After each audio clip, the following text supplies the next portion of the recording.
നമുക്കിന്നൊരു അടിപൊളി ചെമ്മീൻ കറി വെച്ചാലോ? ചെമ്മീൻ മുളകിട്ടത്. ഇതിവിടെ 1/2 കിലോ ചെമ്മീൻ ഞാൻ വൃത്തിയാക്കി എടുത്തിട്ടുള്ളതാ. ഇതേപോലെ മുകളിലും അടിയിലും ഒന്ന് വരഞ്ഞു കൊടുത്ത് ഇതിനുള്ളിൽ ഒരു വെയിൻ ഉണ്ട്, അതൊന്ന് എടുത്തു കളഞ്ഞ ശേഷമാണ് വൃത്തിയാക്കി എടുത്തേക്കുന്നത്. 1/2 കിലോ ചെമ്മീൻ നമ്മൾ വൃത്തിയാക്കി എടുക്കുമ്പോൾ ഏകദേശം ഇത്രേ കിട്ടത്തുള്ളൂ. ഇനി നമുക്ക് ചെമ്മീൻ കറിക്ക് ആവശ്യമായിട്ടുള്ള സാധനങ്ങൾ നോക്കാം. ഞാനിവിടെ ചെറിയുള്ളി എടുത്തിട്ടുണ്ട്. പിന്നെ വേണ്ടത് കറിവേപ്പില, ഇഞ്ചി, വെളുത്തുള്ളി, ഇത്രയും ഞാനിവിടെ വൃത്തിയാക്കി എടുത്തു വെച്ചിട്ടുണ്ട്. ഇനി നമുക്കിതിൻ്റെ മസാല നോക്കാം. ഒരു 1.5 ടേബിൾ സ്പൂൺ കാശ്മീരി മുളക് പൊടിയും 1.5 ടേബിൾ സ്പൂൺ നല്ല മുളക് പൊടിയും എടുത്തിട്ടുണ്ട്. അതിൻ്റെ കൂടെ തന്നെ 1/2 ടീസ്പൂൺ മഞ്ഞൾപ്പൊടിയും 1/2 ടീസ്പൂൺ കുരുമുളക് പൊടിയുണ്ട്. ഇതൊരു 4 പുളി ഞാൻ കീറി വെള്ളത്തിൽ കുതിർക്കാൻ ഇട്ടേക്കുന്നതാണ്. പിന്നെ നമ്മൾ നേരത്തെ കണ്ട 1/2 കിലോ ചെമ്മീൻ വൃത്തിയാക്കി വരുമ്പോൾ കുറച്ചേ ഉണ്ടാവത്തുള്ളൂ. അപ്പോൾ 1/2 കിലോ ചെമ്മീന് ഞാൻ ഇത്രയും സാധനങ്ങളാണ് എടുത്തേക്കുന്നത്. ഇനി വേണ്ടത് നമുക്ക് കടുക് വേണം. അതേപോലെ ഇനി വേണ്ടതാണ് ഉലുവ വേണം. പിന്നെ ഞാൻ എടുത്തേക്കുന്നത് വെളിച്ചെണ്ണയാണ്. അപ്പോൾ ആവശ്യത്തിനുള്ള ഉപ്പും കൂടി മാത്രം മതി ഈ കറി റെഡിയാക്കാനായിട്ട്. ആദ്യമേ ഒരു സ്റ്റൗ കത്തിച്ചിട്ട് ഞാൻ ചട്ടി ചൂടാവാനായിട്ട് വെക്കുക. ചട്ടി നല്ലതുപോലെ ഒന്ന് ചൂടായി വരുമ്പോൾ നമുക്കിതിലേക്ക് ഒരു 3 ടേബിൾ സ്പൂൺ വെളിച്ചെണ്ണ ഒഴിച്ചു കൊടുക്കാം.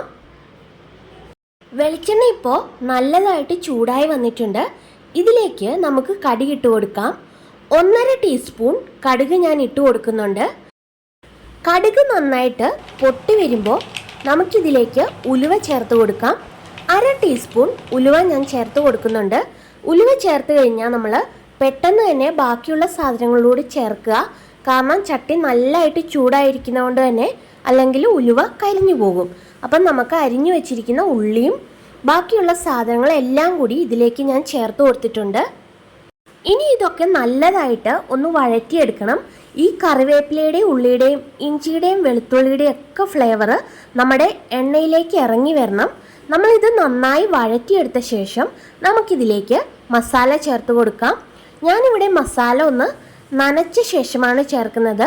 ഒരു 1/4 ഗ്ലാസ് വെള്ളം ഒഴിച്ച് അത് നല്ലതുപോലെ ഒന്ന് മിക്സ് ചെയ്തെടുത്ത ശേഷം ഞാൻ ഇതിലേക്ക് ചേർത്ത് കൊടുക്കുക. നമ്മൾ പൊടി ഡയറക്റ്റായിട്ട് ചേർക്കുമ്പോൾ ഒരു കുത്തുമണം വരാനുള്ള സാധ്യതയുണ്ട്. നമുക്ക് പെട്ടെന്നൊരു ചുമയും ഒരു തൊണ്ട കുത്തൽ പോലെയൊക്കെ വരുമല്ലോ, അത് മാറാൻ വേണ്ടിയിട്ടാട്ടോ ഞാൻ ഇതേപോലെ കുറച്ച് വെള്ളം ഒഴിച്ച് ഒന്ന് മിക്സ് ചെയ്ത ശേഷം ചേർത്ത് കൊടുക്കുന്നത്. അപ്പം നമുക്ക് ഈ പച്ചമണമൊക്കെ നല്ലതായിട്ട് ഒന്ന് മാറുന്നത് വരെ ഇതൊന്ന് വഴറ്റി കൊടുക്കാം. ഇപ്പം ഏകദേശം ഇത് നല്ലതായിട്ട് വഴന്നു വന്നിട്ടുണ്ട്.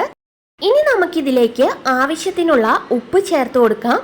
ഞാൻ 1 ടീസ്പൂണോളം ഉപ്പ് ചേർക്കുന്നുണ്ട്.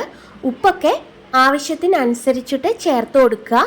അതേപോലെ നേരത്തെ മുളക് പൊടിയൊക്കെ ചേർത്തപ്പോൾ അതും നിങ്ങളുടെ എരിവിനനുസരിച്ചിട്ട് മാറ്റം വരുത്താവുന്നതാണ്. ഞാനിപ്പോൾ 1 ടീസ്പൂൺ ഉപ്പും കൂടി ചേർത്ത് ഒന്നും കൂടി നല്ലതായിട്ട് മിക്സ് ചെയ്തെടുത്തു. ഇനി നമുക്ക് കുതിരാനായിട്ട് വെച്ച പുളി ഇതിലേക്ക് ഇട്ട് കൊടുക്കാം. 4 പുളി ചെറുതായി കീറിയ ശേഷം കുതിർക്കാനായിട്ട് വെച്ചിരുന്നതാണ്. അത് ഞാൻ ഇതിലേക്ക് ഒരു 1/4 ഗ്ലാസ് വെള്ളത്തിലാണ് കുതിർക്കാൻ വെച്ചേ. അപ്പോൾ ഇനി ഇതിൻ്റെ കൂടെ ഞാൻ ഒരു 1/2 ഗ്ലാസ് വെള്ളവും കൂടി ഒഴിച്ചു കൊടുക്കുന്നുണ്ട്. ടോട്ടലി ഞാൻ 3/4 ഗ്ലാസ് വെള്ളം അങ്ങനെ ഈ കറിയിലേക്ക് ഒഴിച്ചിട്ടുണ്ട്. ഇനി നമുക്ക് കറി ഒന്ന് തിളപ്പിച്ചെടുക്കാം. ഏകദേശം 1 മിനിറ്റ് ആയപ്പോഴേക്കും കറി നന്നായിട്ട് തിളച്ച് വന്നിട്ടുണ്ട്. തിളച്ച് വരുന്ന ചാറിലേക്ക് വേണം നമ്മൾ ചെമ്മീൻ ഇട്ട് കൊടുക്കാനായിട്ട്. ഇതിപ്പം ഞാനിവിടെ ഒരു മീഡിയം സൈസുള്ള ചെമ്മീനെ എടുത്തേക്കുന്നേ. അതുകൊണ്ട് തന്നെ ഒരു 4 to 5 മിനിറ്റ് നമ്മളിത് കുക്ക് ചെയ്യണം. തീരെ ചെറുതാണെങ്കിൽ നമ്മൾ അത്ര ടൈമൊന്നും കുക്ക് ചെയ്യണ്ട. കാരണം നമ്മൾ ഓവർ കുക്ക് ചെയ്യുന്തോറും ഈ ചെമ്മീൻ കട്ടിയായിക്കൊണ്ടിരിക്കത്തേ ഉള്ളൂ. ഇപ്പം 4 മിനിറ്റ് കഴിഞ്ഞിട്ടുണ്ട്. നമ്മുടെ ചെമ്മീൻ ഇവിടെ റെഡിയായി വന്നിട്ടുണ്ട്, നന്നായിട്ട് വെന്തിട്ടുണ്ട്. ഇനിയും നമ്മളിത് ഓവർ കുക്ക് ചെയ്താൽ ഒരു റബ്ബർ മാതിരിയായി പോകും. അതുകൊണ്ട് തന്നെ ഗ്യാസ് ഇവിടെ ഞാൻ ഓഫ് ചെയ്യുക. കാരണം നമ്മൾ ചട്ടിയിലാണ് വെച്ചേക്കുന്നത്.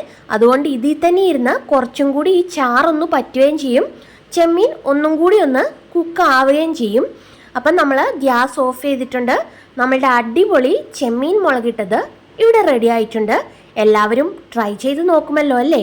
നിങ്ങൾ ഈ ചാനൽ ആദ്യമായിട്ടാണ് കാണുന്നതെങ്കിൽ അല്ലെങ്കിൽ സബ്സ്ക്രൈബ് ചെയ്യാതെയാണ് കാണുന്നതെങ്കിൽ സബ്സ്ക്രൈബ് ചെയ്യുമല്ലോ അല്ലേ? അപ്പോൾ പുതിയൊരു വീഡിയോ ആയിട്ട് നമ്മൾക്ക് വീണ്ടും കാണാം. അതുവരേക്കും താങ്ക്സ് ഫോർ വാച്ചിങ്.